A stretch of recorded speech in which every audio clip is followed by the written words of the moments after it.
stadium Lamine Gueye Lamine Ndeysaan 7 décembre merci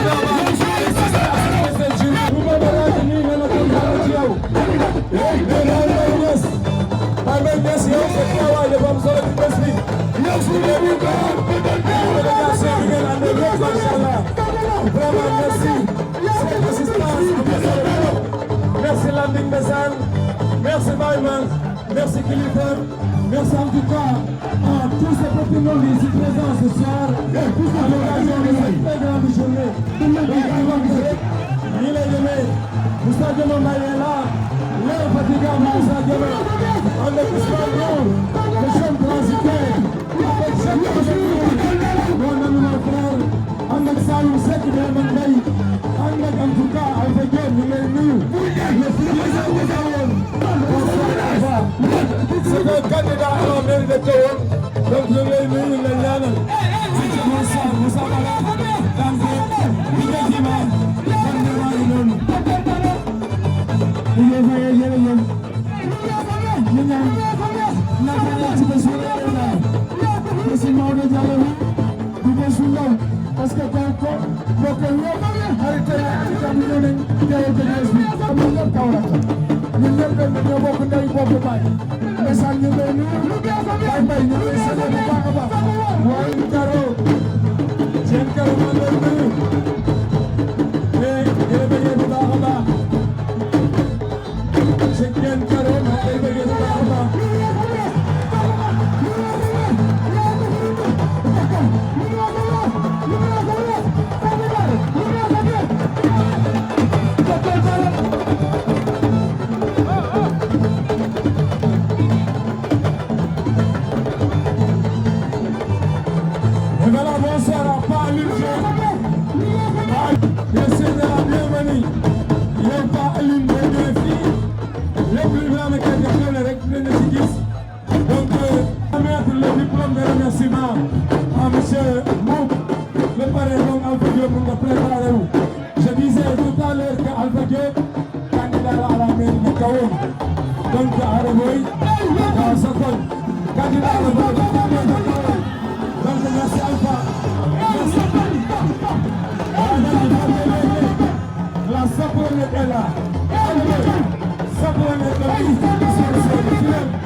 Merci DJ Faya parce que les gars vraiment am na solo je remercie également les partenaires yi nga xamante ne dañoo jàpp ci événement bi lu am solo la waaye tamit di nuyu sama benn rakk boo xamante ne nii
Gamal jërëjëf merci beaucoup Ndiakhou Alias Dieng Baye Mbaye Niass MC Baye Mbaye Niass MC ñëw na ci lamb ji doomu Cheikh Ibrahim mu ngi ànd ak doomu ndam kilifa Baye Mbaye Niass MC mi ngi ànd ak kilifa rapport MC BG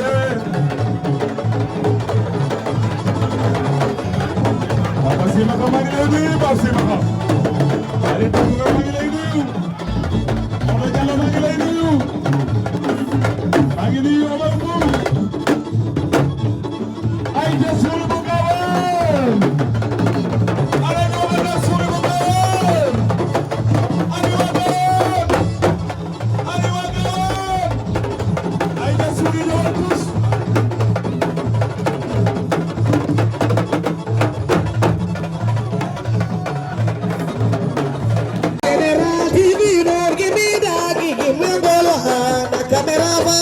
General